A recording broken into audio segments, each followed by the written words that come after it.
are working around the clock to keep an eye on their kids' words and actions, and there's even a concern about the way your child sits that could create complications as they grow. It's called W sitting. You may not even realize it's a problem, but that's why we're talking about it today with Geena Schmidt. She's joining us from Red Door Pediatric Therapy to teach us more about it. And welcome to you, Geena. Thank you so much. I'm happy to be here. Good, great to have you back. Okay, W sitting. Can you explain to us what that is, first of all?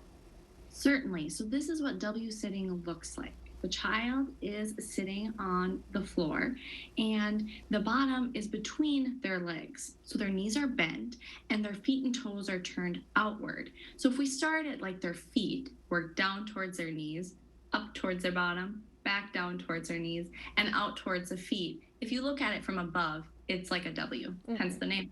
Okay.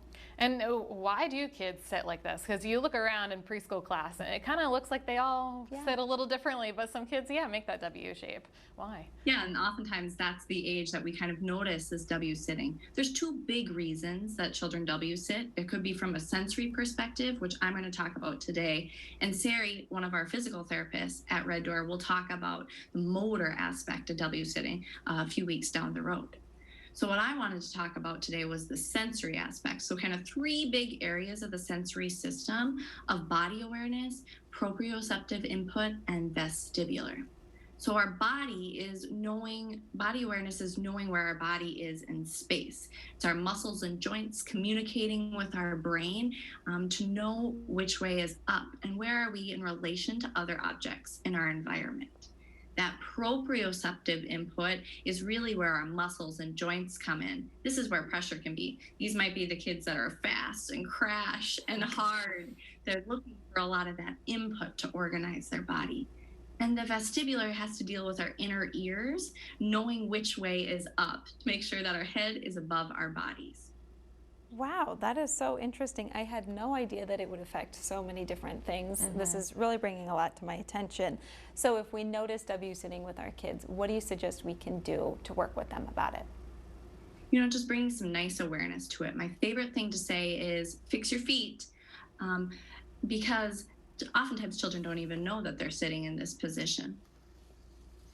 It's a convenient position for play because when they're in this position, they don't have to think about keeping their balance with their core muscles.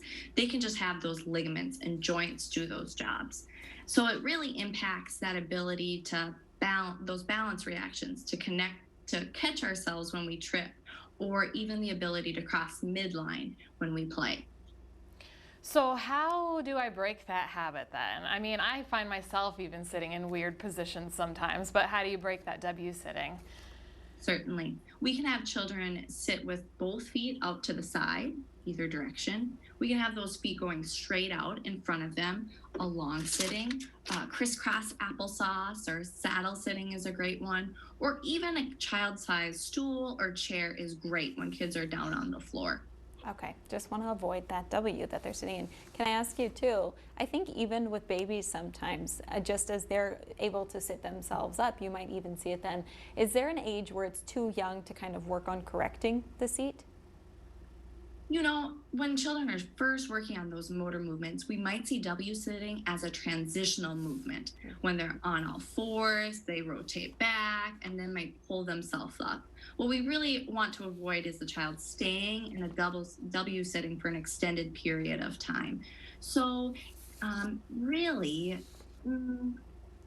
it depends, and everyone reaches those gross motor milestones at different levels. Okay. So if they stay in the W sitting for more than a minute, that's really when we should correct it. Okay. Okay.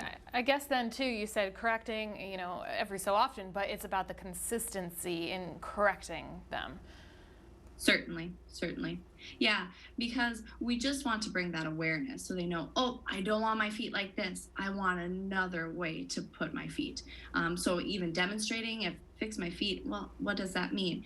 Showing with your body what that you want them to look like. Okay. Make your body look like mine. You talked about there are some other ways that they can sit. They can have their feet straight out. They can be sitting on the chair, squatting. Is that something that we could encourage with them? Yeah, squatting is great. Think of getting down to the floor to pick up toys. Yeah. It's a great strengthening activity for going from a standing down to the ground and back up again. or even getting a clipboard out. If they really enjoy coloring or drawing, putting that paper on a clipboard and really working on that core strength. Fantastic. I'd be less W sitting with a little bit stronger core. Yeah, okay, good. So if we have questions about more, how do we address this? How do we get started with our families? How can we reach out to you guys to learn more? Certainly, W sitting for physical therapy or even questions about the sensory system for occupational therapy. We can be reached in all 3 locations at 701-222-3175. We are in Bismarck, Minot, and Grand Forks. Okay, All right, fantastic. thank you. Geena Schmidt, thank you for joining us today. We appreciate it. Awesome, my pleasure. Learned something new today. That's always good. Okay, we're taking a short break. Stay with us. North Dakota Today continues right after this.